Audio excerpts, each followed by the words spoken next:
APP and APP, and the determination of readiness of proposed contract procurement will be presented by the end user, which is the planning and design division.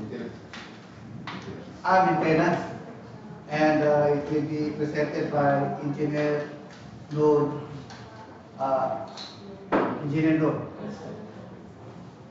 Okay? Yes, sir.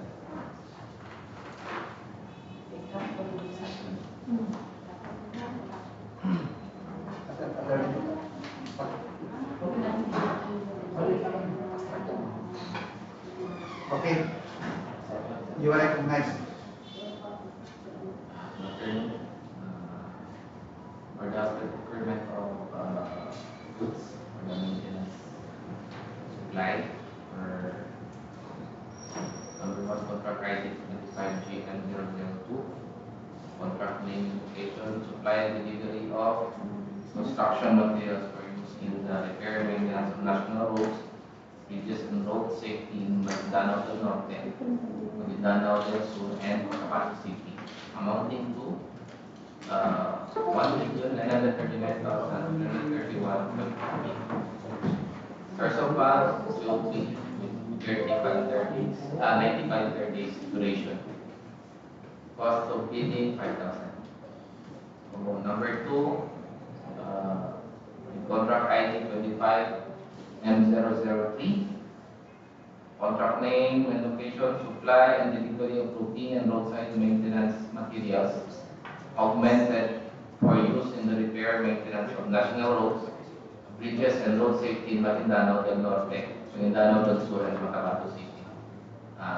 With approved budget for the contract, HC 11,749,819 and 50 centavos.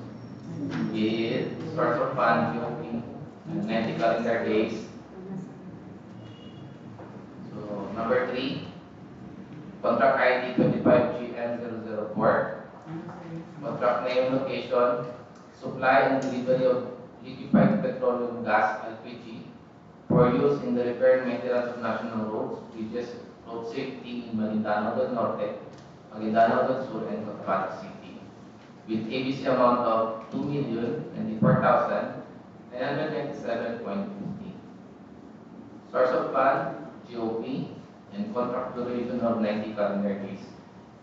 So number 4, contract ID 25GM005. Contract name and location, procurement of fuel, diesel for use in the repair and maintenance of national roads, bridges and road safety in Maguindanao del Norte, Maguindanao del Sur, and Cotabato City. With approved budget for the contract, 1,05,610 pesos. Source of fund, GOP, contract duration 90 calendar days. Okay, we may recognize the back secretariat and as well as the back technical working group for the adoption of procurement schedule.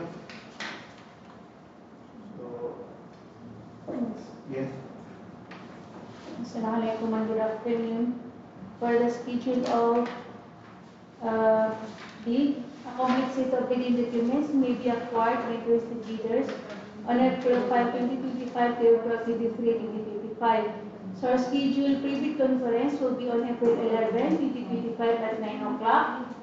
And our scheduled deadline of submission and bid opening will be on April 23, 2025 at 10 o'clock a.m.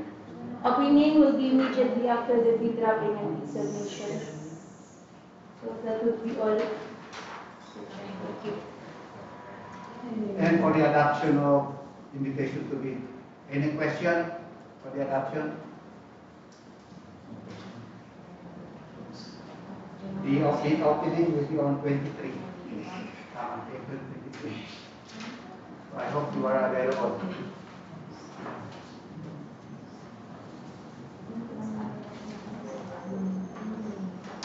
So other matters. So we maintain the no contact rule. Meron ba tayo wala nang agreement? Wala naman siguro, no? And then summary of agreements.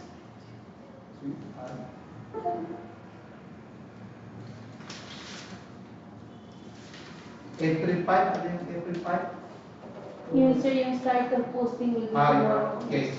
So we agreed, April 5, we start of the posting. Previous conference will be held on April 11, and the last drafting of bids will be on April 23 at 10 o'clock. Immediately will be open.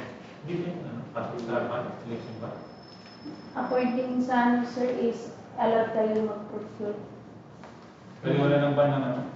Yung sa obligation lang Ah, sir, yung sa award? restriction. Ay, yung awarding wala. Hindi tayo maka-award. Yes. Okay. Pero nasabit na ba sa kumilig yung mga projects na i-award? Yes sir, last week. We will look into this sir kasi this is maintenance projects or tsaka goods, so baka para kasama ito sa exception. So pa-review, pa-check pa natin sa legal division. Ang alam kong masasali sa exemption ay yung na-award natin before the election, start of the election. Yun ang masasabi. Pero kung hindi pa natin na-award, Baka hindi pa. Sige sir. tingnan lang natin. Mayroon pagka-ombudsman ba? Walang tulungan ng ombudsman. PCC lang yung Parang ang burden pag may ombudsman. Okay, no more issues. That's ends the procurement conference for food-related services for contract IDs, for contracts. So,